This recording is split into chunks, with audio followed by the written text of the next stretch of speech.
Okay, I think a decent recap is well and truly needed. We have covered a lot. When you think about it, we've stood up a production-worthy swarm cluster, albeit a small one, but that is no mean feat. We started out with this, 6 Docker hosts in 3 failure domains. Yeah, I'm in AWS, but you know what? This design can be implemented just about anywhere. So on-prem if you've got the infrastructure, or in other public cloud platforms. And you know what? Almost certainly, more often in the not too distant future, across the lot. So across on-prem and then one or more public cloud platforms. And I mean, talk about high availability then. You can lose your entire on-prem infrastructure or an entire cloud platform and still carry on with business. Honestly, we have built something here that can translate onto that as and when the networks and the likes get good enough. Then after that, I don't know, the only way we can get more bulletproof is to start leveraging celestial bodies like the moon or Mars. Or even better, if we start crossing interdimensional space with our infrastructure. Though, we might be waiting a tad longer for the networks connecting those to be up to task. Anyway, we spun up 3 console containers for our discovery service, yeah? We formed them into a single highly available raft quorum.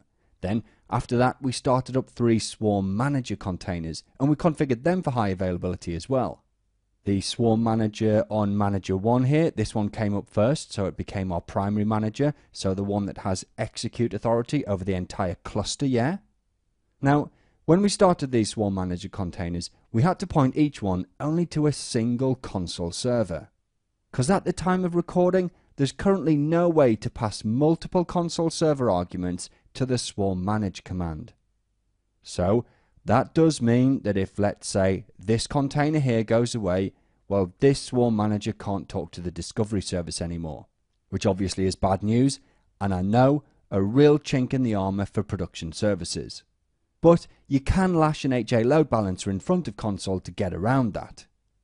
Oh, and the reason that we can't just run a console client agent here is because the client and server agents run on the same ports as each other, so they'd clash. So, in my opinion, right, it's not really feasible or even worthwhile to try and run a client and server agent on the same node. You're better off going with a load balancer. Anyway, after that we switched our attention to the other 3 nodes down here. Before we joined them to the cluster though, we fired up a console client and joined that to the raft quorum. This was to give us an element of high availability to our console servers, right? The reason being, this console client here and the ones we installed on the other nodes can self-learn about all 3 console servers up here. So, if one of these goes down, the client can just talk to either of the others. Well, once we got that sorted, we joined the nodes to the swarm cluster by running a container on each node that ran the swarm join command. And what we're looking at here, other than a bit of a messy diagram, but honestly, it is a fully functioning, highly available, production-worthy swarm cluster, albeit a baby one, okay?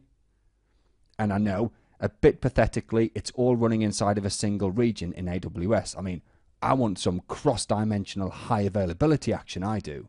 But you know what? When all of that does eventually become available, and it will one day, this design can just overlay across it. Okay, but remember, right, the whole raison d'etre for Swarm is operation and management at scale. So in the real world, this layer down here, it's going to have potentially hundreds of nodes joined to the cluster. But yeah, scale aside, this here is a well-crafted, production-worthy Swarm cluster. But it's not secured. So, coming up next, we're going to see how to tighten that up a bit with some TLS action.